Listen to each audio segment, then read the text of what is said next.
All right, Mac, you're all set.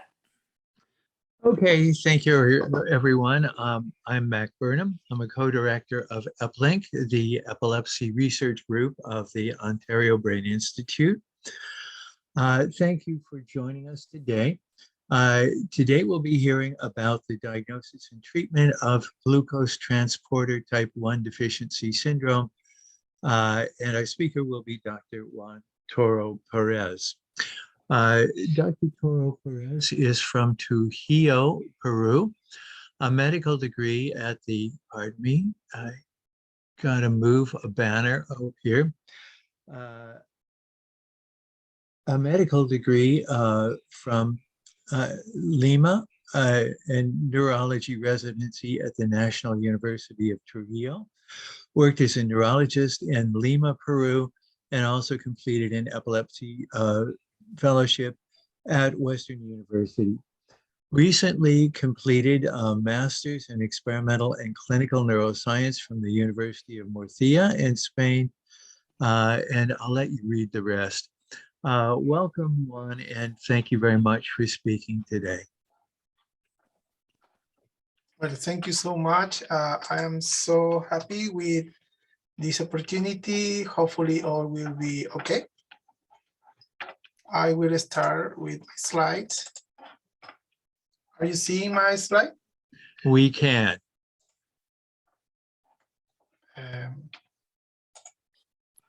Now? Yep, we're good. Is better now? It's perfect. Great. Okay, thank you so much. No disclosures. The objective of this topic is we will talk about clinical features of GLUT1, glucose transporter type 1 deficiency syndrome. We'll talk about the diagnosis and treatment. Also, we will talk about what is the role of ketogenic diet in the treatment, current and potential new treatment, and also long-term prognosis. So to be more dynamic with this presentation, we will start, we will share a case and we will see the follow-up at the onset and what happened with this patient when the patient started the treatment. So talking about the GLUT1 deficiency syndrome, the doctor who has done the main research in this syndrome is Dr. Darrell Claude de Vivo, even though this pathology is called de Vivo syndrome. So this doctor has done the residency training in medicine, pediatrics, neurology, and pediatric neurology at Harvard and National Institute of Health and Washington University. Also, his main research has been focused in neurochemistry, metabolic disorders, and neuromuscular disorders. Also, he has been president of the Child Neurology Society, secretary of the American Academy of Neurology, and American Board of Physicians, Psychiatric and Neurology. So we know that the first 6 years of life are crucial for the human brain development. So the brain metabolic demands are supplied by oxygen and glucose. And so glucose represent brain consume at least 20% of the whole glucose of the brain. So, but glucose reach the brain through the endothelial cells in the blood-brain barrier. And glucose need this transported glucose type 1 to get inside of the brain. But the first step is astrocytes. So what happened with the glucose? When the glucose reach inside of the brain, this is transformed in metabolism and mostly lactate. And these neurons use the energy to restore resting membrane potential after depolarization, transport ions, control of the sodium potassium ATPase pump, also recycle vesicle, neurotransmitter synthesis, and exoplasmic transport. Other energy sources are ketones bodies, glutamate, and lactate. So this is the case that we will present. This is a 3 years old, 5 months old female with global developmental delay. mostly related with expressive language, fine motor, and gross motor. So this patient, parents know that patient has some delay. However, at the age of 10 months, she developed the first generalized tonic-clonic seizure. At the age of 12 months, at this point, she went to her emergency department in her city, and all was evaluated, was considered as the first single seizure. But 2 months later, she developed a second generalized tonic-clonic seizure. She was admitted at the Hospital of Sick Kids in Toronto. A normal EEG was done. An EEG was done and was reported as normal. But 1 month later, a patient developed movement disorders in the context of jerks, and also she developed head nodes, staring spells.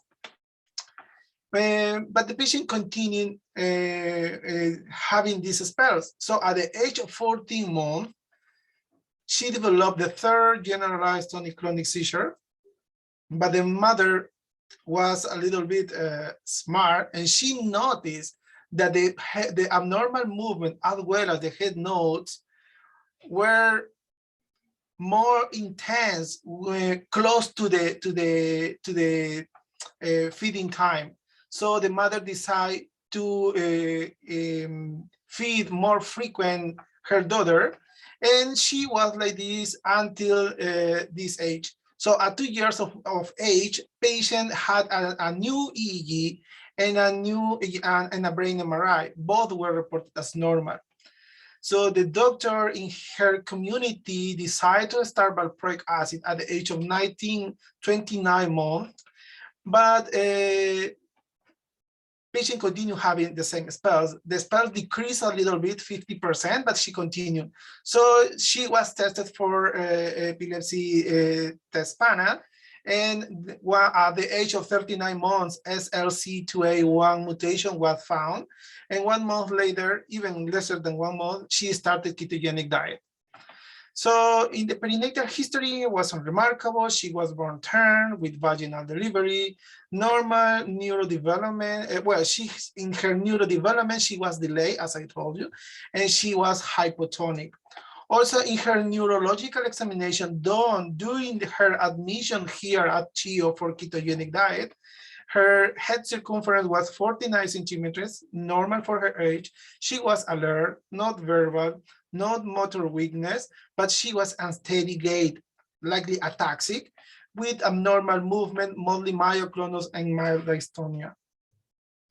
So here I would like to share a video. Sorry, I will stop here and I will put this. I will share the video right now. So this is our patient. We got the consent to share a video in her history for this presentation. And what we are seeing here is that her walking is totally unsteady and she usually falls. Could be backward or forward. Now I'm going to continue.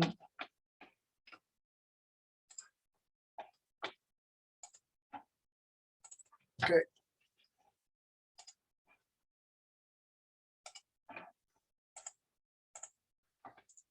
So during her admission here at CHIO, we decided to start the EEG before she started ketogenic diet.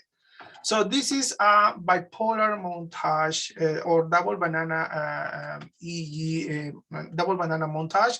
We are seeing here left parasagittal electrodes, right parasagittal electrodes, left temporal electrodes, right temporal electrodes, and midline electrodes. Here, the ECG and ocular movement. So the background that we are seeing here is a background characterized by theta 7 Hertz, that is theta range, but intermittently we are seeing epileptiform activity over the bilateral posterior regions and also over the bilateral frontal regions. So, but during this EEG, we capture several seizures. The majority of them characterized by atypical absent seizures, due to the pattern spike and wave, But this was an atypical seizure, myoclonic absence. So the patient developed one jerk myoclonus at the onset and then continue having the atypical absence. We decided to apply integrated amplitude EEG, and all in red here that we are seeing were seizures. So she had 13 seizures during 45 minutes of recording. So now going to the definition. GLUT1 deficiency syndrome is a brain energy failure syndrome caused by impaired transport of glucose across to the blood-brain barrier of the brain tissue. In overall, the main features related with this syndrome are early onset epilepsy, the acceleration of the head growth, developmental impairment, and complex movement disorders. We have 14 glucose transporters. In the brain are mostly available GLUT1 and GLUT3. GLUT1 over the endothelial cells of the brain of the blood-brain barrier, and GLUT3 in lesser degree over the neurons. The other two ones are lesser expressed. In this epoch that we are seeing is the glucose transporter protein.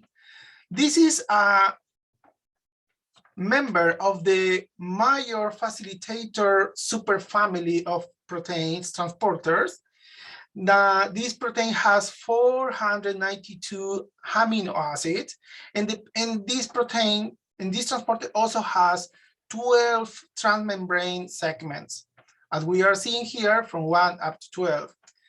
All in green that we are seeing here are the part of the protein subject to mutational analysis. That means that all these region has been studied for mutation. Also,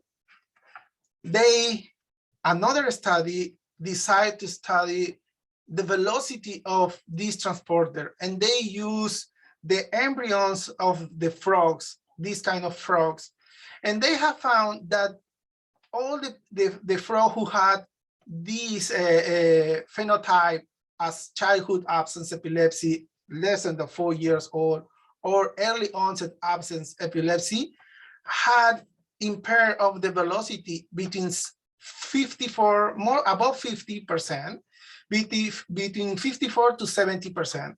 However, the patient who had paroxysmal exercise dyskinesia had impairment of the velocity between 10 up to 23%. So, okay, but we need to understand what happened with this patient who has this pathology. So as we know, here we are having 3 main features, the structures. The first one is the capillary from the blood-brain barrier, the astrocyte and the neurons. So glucose gets inside or go to the neuron, throw out the astrocyte, but the glucose achieve the astrocyte through this glucose transporter type 1 that is expressed in the endothelial cell of the blood-brain barrier, and also expressed in the membrane of the astrocyte. So upon glucose gets inside of the astrocyte, for different mechanisms is transformed into pyruvate, and for action of a lactate dehydrogenase type 5, pyruvate is transformed over lactate. And lactate is the fuel how the astrocyte give to the neurons through these monocarboxylate transporters. So upon lactate get inside of the neurons, again, for lactate dehydrogenase type 1, is transformed into pyruvate, and pyruvate get inside of the mitochondria and is used for the tricyclic acid cycle. For the other side, in this way, when glucose is transformed into pyruvate, we are seeing that is required ATP. And also this pump is activated for glucose inside and for potassium outside. This is in normal. So, but there is a metabolic activation of the astrocyte, and the metabolic activation of the astrocyte happen when we have augmentation of glutamate in the perisynaptic region or area. So this activate the receptors from this excitatory amino neurotransmitter. And when glutamate get inside of the astrocyte, glutamate get this pathway until the mitochondria and get into the tricyclic acid. But also the excess of sodium that get inside with glutamate activate the sodium potassium ATPase pump. So with this activation, the neuron, the astrocyte receive the sign that needs glucose. So glucose gets inside. Some of them go to the glycolysis and is transformed into pyruvate and get inside of the mitochondria.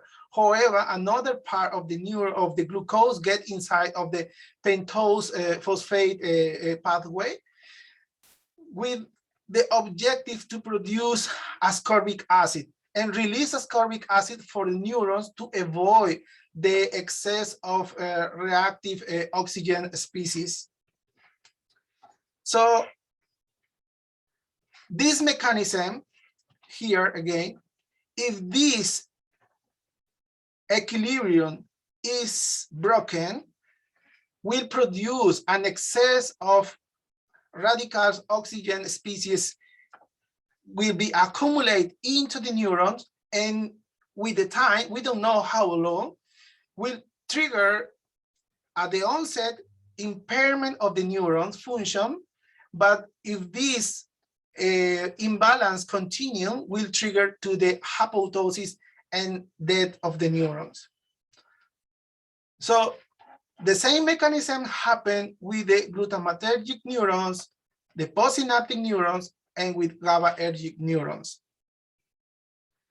So at this point, ketone bodies, we were talking about the function of glucose, how the glucose work, and now we are talking here how ketone bodies work. So ketone bodies we can get from lipolysis, and from lipolysis we have free fatty acids. And also for intake of medium channel fatty acid in the liver, the hepatocyte is the most important cell involved in the produce of ketone bodies. Also, ketone body can be produced in the kidneys and also into the brain. So here in the hepatocyte, the free fatty acid are metabolized and produce 2-acetyl coenzyme A. So 2-acetyl coenzyme A as a activation with a thiolase is transformed into acetyl coenzyme A. So this acetyl coenzyme A for action of a 3-methyl glutaryl coenzyme A synthase is transformed in 3-methyl glutaryl coenzyme A. At this point, just here in this point is the most important line of equilibrium when the ketone bodies is continuing producing or degraded. So for action of this lyase, it produces acetoacetate, the first ketone bodies, and some of them are degraded in acetone, or some of them are produced or are transformed for a beta hydroxybutyrate deshydrogenase in beta hydroxybutyrate. So the hepatocyte, these cells doesn't have the mechanism how they can degrade or metabolize the beta-hydroxybutyrate. So they release into the circulation and get the brain through the monocarboxylate transported type 1 on the blood-brain barrier and also over the astrocyte. But this beta-hydroxybutyrate, this ketone body, get inside of the neuron through this monocarboxylate transported type 1 or 4.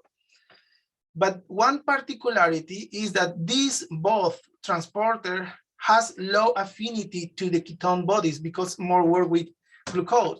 However, into the neuron, specifically into the mitochondria, they have these MCT2 transporters who has high affinity for ketone bodies. At this point, beta-hydroxybutyrate is transformed in acetoacetate, and then for a transferase is transformed in acetoacetyl coenzyme A, and then for a thiolase is transformed into acetyl coenzyme A, and this acetyl coenzyme A get inside of the mitochondria directly to the 3 cyclic acid cycles. And this is the main function to produce ATP, the most important energy of the cells. As we are seeing, while the glucose pathway require ATP, that means spend a lot of energy to work, for this pathway, they are not using ATP. So when we are talking about GLUT1 deficiency syndrome, we are talking about 5 features: pharmacoresistant epilepsy, movement disorder, neurodevelopment impairment, atypical manifestation, and head growth deceleration. So epilepsy is the main symptom related with GLUT1, and one of them, the features are pharmacoresistance. This is the first sign that tells us that we are in front of glucose-1 deficiency syndrome. And the main seizure types are early absence epilepsy, usually before they start before the 4 years old. Also could be myoclonic seizures, could be myoclonic atonic seizures, and could be also epilepsy associated with any movement disorders. So it's considered that this is a major clinical problem during the infancy and during the early childhood, but could be decline or disappear during the late childhood, adolescence, or adulthood. Movement disorders are the second most common initial signs. Usually could be associated with epilepsy, and they are more characteristic for spasticity, ataxia, dystonia, and disturbances of the gait, or even chorea or tremor. Here in these first 2 videos, what we are seeing is the abnormal eye movements, mostly of our patients with GLUT1 deficiency syndrome. One of the first or early signs are abnormal eye movements. They could have also ataxia and could be truncal or appendicular. Also, we can see transitory paralysis or weakness, and these problems improve during the adulthood. Talking about the head growth could be normal or could be acquired microcephaly. In respect to the neurodevelopment, they could go with intellectual disability, and this could be mild, moderate, or severe. Also, the language impairment is very frequent seen as a dysarthria. Also, alteration of the fine motor and gross motor, and also alteration of the visospatial and visomotor alteration. For normally, the social skills are normal.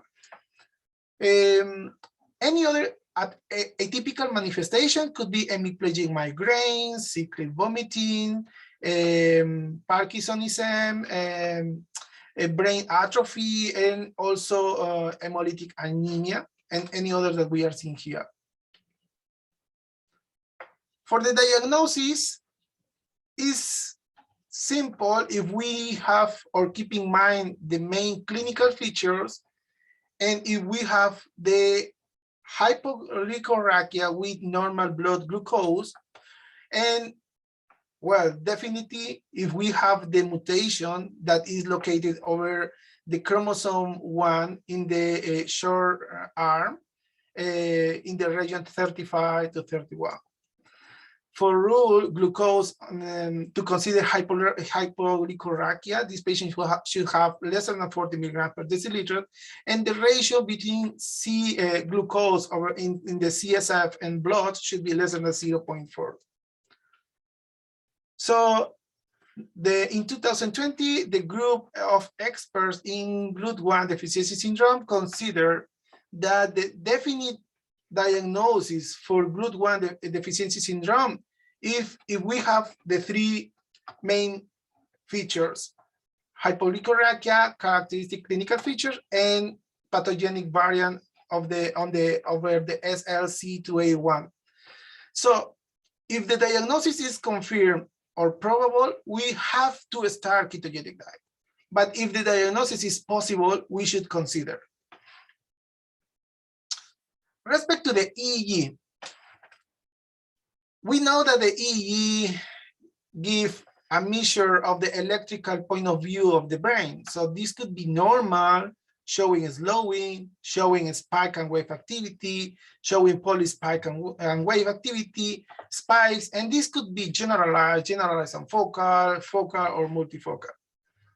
So if we are considering that the problem in this condition is the lack of fuel into the brain, if we change or we give our brain another fuel, this EEG, if they have abnormalities, should be resolved. So that was our objective in this study that we have done here at CHIO with under supervision of Dr. Sharon Whiting with the neurophysiology team.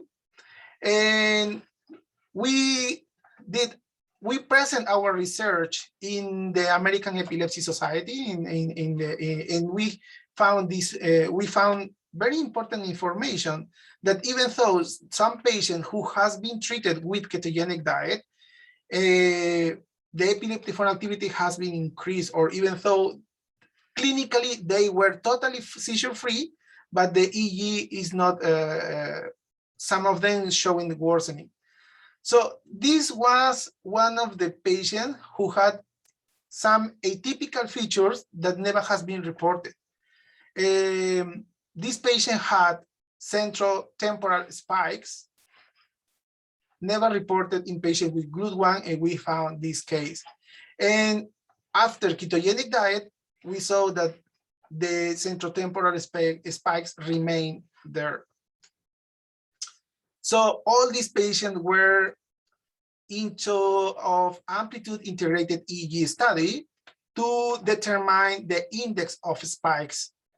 And after this work with all of these patients, right now we have 7, we found that 2 of these patients, they didn't have any EEG abnormalities, but this patient showed decrease in the index of spikes, while these other 2 patients showed augmentation of the epileptiform discharge. Even if they were totally seizure-free. So, respect to the brain MRI, the brain MRI could be normal or could show sign of delay in myelination or gliosis. So here we are seeing over the external capsule gliosis, showing the MRI. Also has been done spectroscopy studies in brain MRI, and they show a alteration in a high glutamine over creatine ratio at the level of the thalamus in this study. And in this other study, they show that the N-acetyl aspartate was decreased compared to the normal population in patients with GLUT1 deficiency syndrome.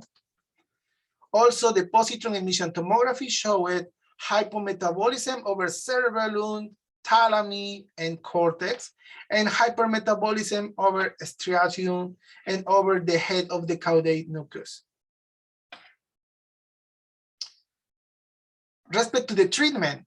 So ketogenic diet is an special high fat, low carbohydrate, moderate protein diet that is carefully controlled and require really a very, very specific and dedication.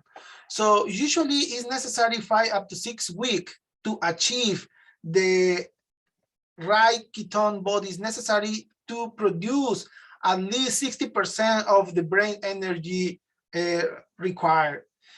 This condition, we usually work with 2 up to 2.5 ratio.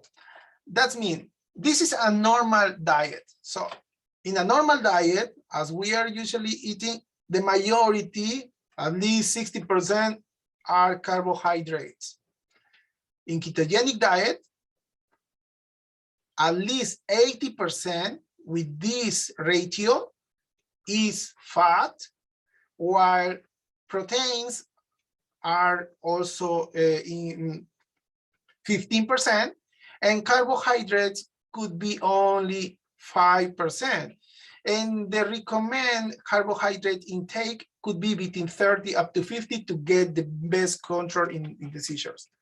There are another type of ketogenic diet as modified Atkins, where lesser fat and the carbohydrates are a little bit permissible. However, in the low glycemic index diet, we can intake more carbohydrates. So, okay, glucose is not working because the pathway related is impaired, so the transporters are not working. We have another fuel, and another fuel as ketone bodies. How these ketone bodies works to control seizures? There are different mechanisms. So the ketone body has multiple anticonvulsant actions. These are related because when the beta-hydroxybutyrate is transformed into acetyl coenzyme A, will be available more energy for the neurons. So here, with this activation and even with more energy, we will have reduction in the glutamate, the most excitatory neurotransmitter. So reduce glutamate because it's transformed in GABA, or because glutamate is metabolized to produce aspartate, and aspartate is used for increased myelination. Another pathway is that if increase ATP, improve the energy reserve, and also increase the adenosine receptor function. Also has been related with decrease the reactive oxygen species. And if these reactive oxygen species that are high in patients who with this condition will reduce the seizure and also will reduce the neuronal death. That is the reason why we need to start as early as we can ketogenic diet in this condition to reduce the radicals, the reactive species of oxygen. Also, the other mechanism is repression of the glycolysis, and also has been related on any other condition. In this study, they have found that patients with cognitive impairment and epilepsy has increased her function in language, in global cognition, and also in memory, but no alteration in psychomotor speed, attention, or executive functions. There are other treatments. In 2014 was proposed 3-heptanoin for glucose-transporter type 1 deficiency syndrome. They work well. So this 3-heptanoin is an odd-chain triglyceride, and this is an anapyretic agent to replenish the metabolic intermediate of the tricyclic acid cycle.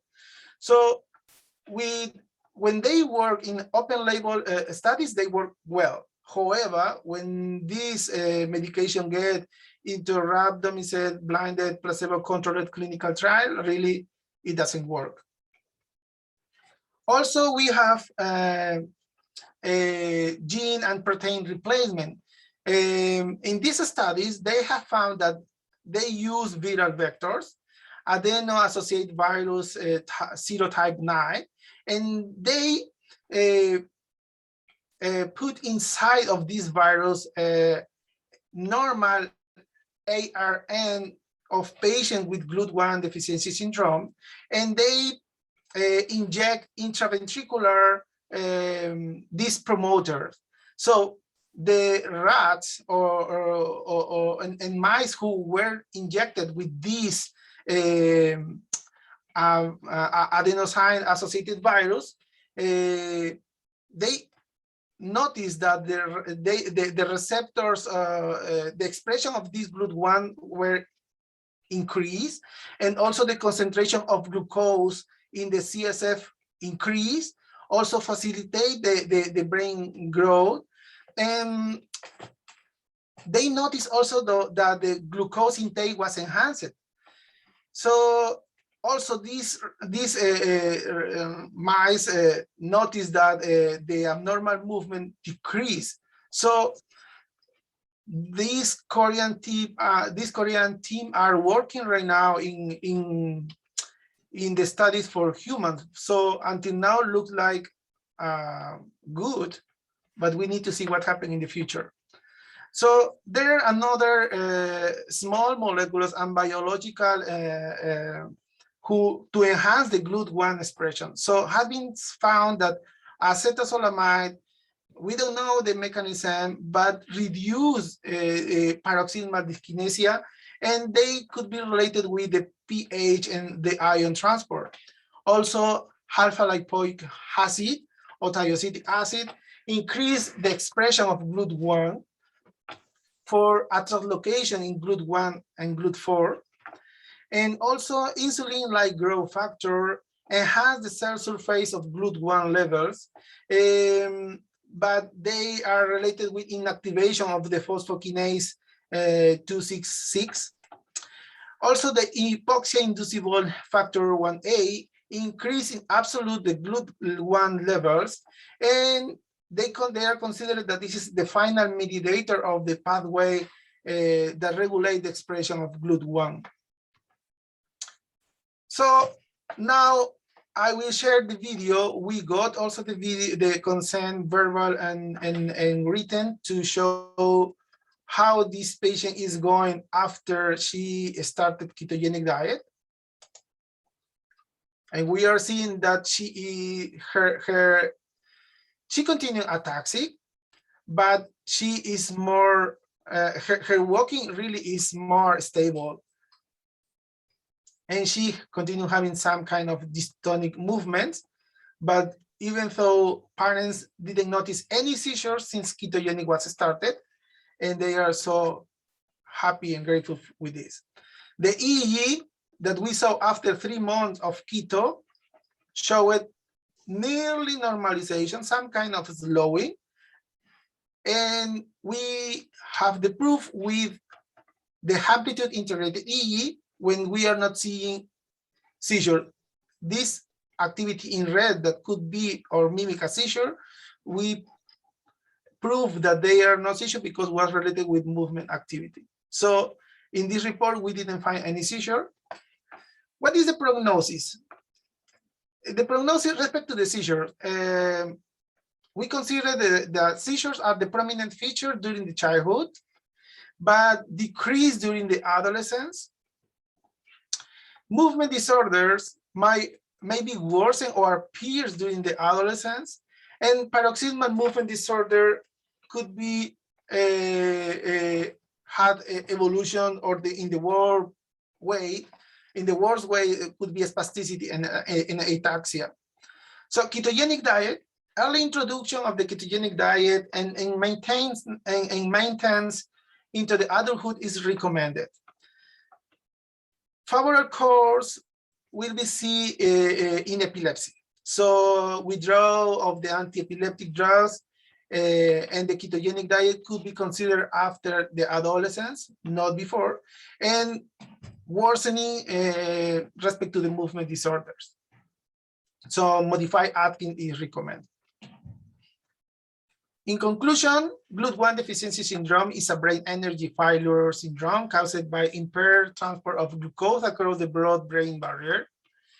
The main features are early onset epilepsy, usually absence before the 4 years of age, and complex movements. Ketogenic diet is the choice treatment for these patients.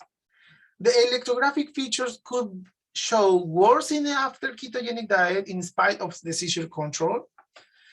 Use of the EEG as a means of tracking progress in this disorder is limited. And the prognosis showed favorable natural course for epilepsy and worsening or onset of paroxysmal movement disorder during the adolescence and adulthood. Thank you so much. And this is part of the pediatric epilepsy program. Our two program directors, and the first time that we had two fellows here. Okay, thank you very, very much for your presentation, Juan. We're now going to start the question and answer period. Just a reminder that if you have a question, please raise your hand in Zoom or submit your question to the chat box. We'll do our best to get around to all of them. Now, we are recording, and if you would rather not have your face recorded, please turn off your camera. Okay, I see both Dr. Wang and Dr. Whiting here. Welcome. And simply let me ask a very simple-minded question to start out with. What should parents look for? I gather that the ideal therapy is to start the ketogenic diet as early as possible. But how would the parents know that they actually had a GLUT1 child? That is a great question. Even though I will tell you something that I was discovering in our research. So the majority of these patients, they had the abnormal eye movement as a first presentation, and other ones had staring spells. However, mostly of these patients went first for the ophthalmology team, they went for abnormal movement specialist, and when they decide to request the genetic test panel, they found the mutation, and then we get the patients. But for sure, the most important sign that tell us that we are in front of a patient with this condition is absent seizures before the age of 4. These are the main feature, but as early as we can see is the abnormal eye movement. Thank you. We have a question in chat.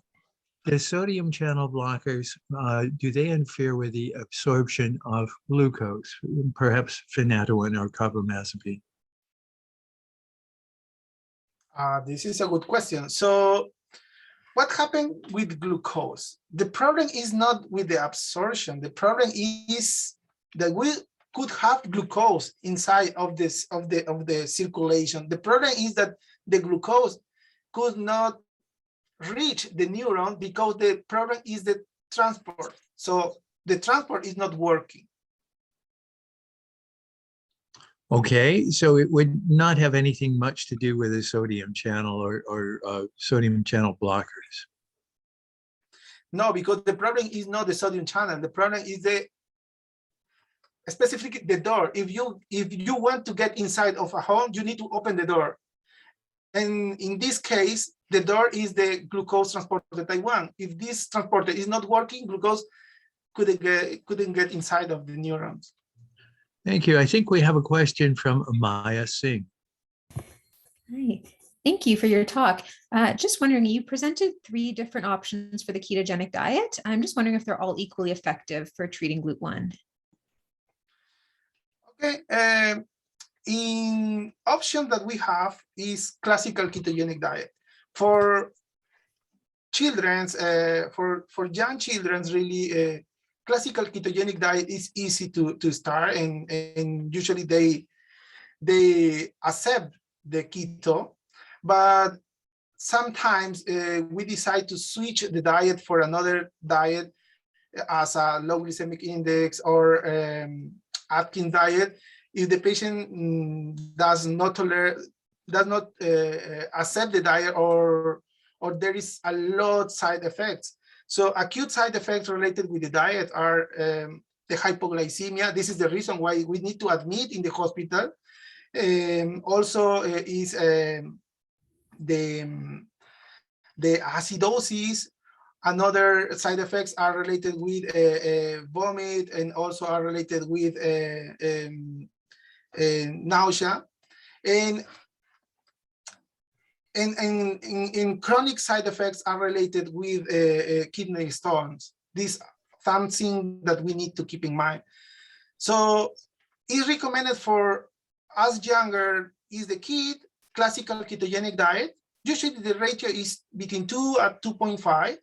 But if the children are older, we recommend a modified Atkins or a combination of low glycemic index. But we have seen that with classical ketogenic diet, these children have better response. And also, what is the reason to treat as early to avoid the apoptosis and the neuronal death? Neat. Thank you. Thank you. We have another question in chat. It said, my son was diagnosed at 12 and started on the MCT ketogenic diet. That would be medium chain triglyceride. 2 years and now we've seen a lot of improvements. We're followed at 6 kids. This diet was suggested because the child was older. Do you want to comment on the MCT form of the ketogenic diet? Okay, medium channel diet is another type of ketogenic diet, but the function is the same. So what we are doing is give to our brain fat with low carbohydrate, with low with 7. I don't know if Dr. Whiting could be help me at this point. MCT. Yeah, so the issue, I agree with you, Juan, that the ultimate goal is the same, that you want to increase the ketones, have little carbohydrate and little protein.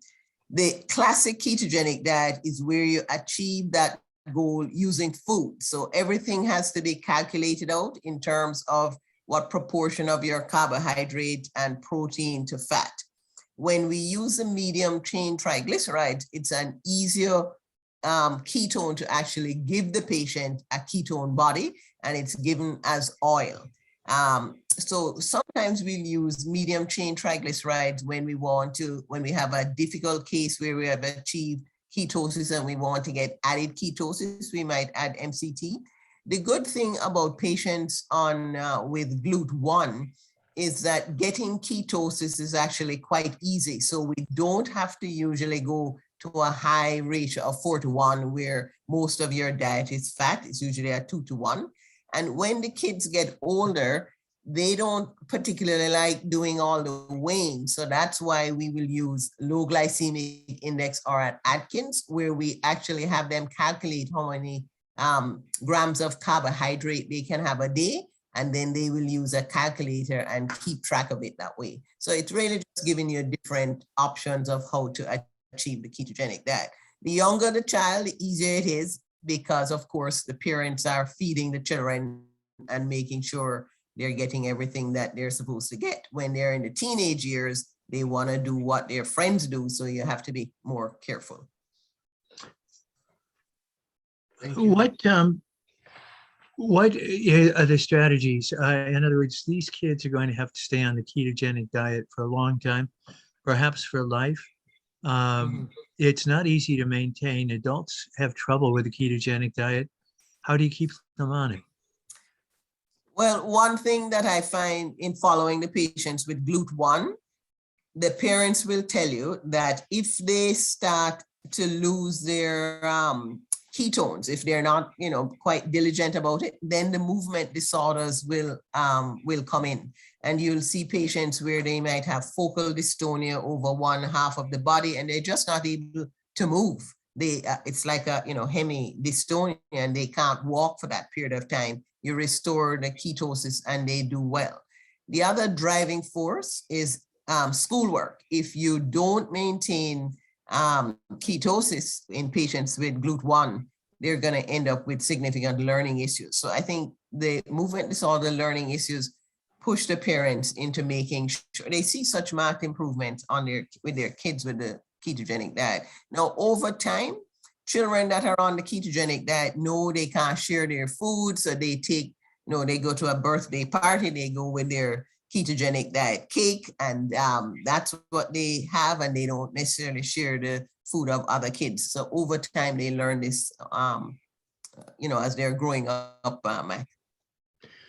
The ketogenic diet can be fairly expensive compared to a normal diet. Is that a barrier? Absolutely is a barrier.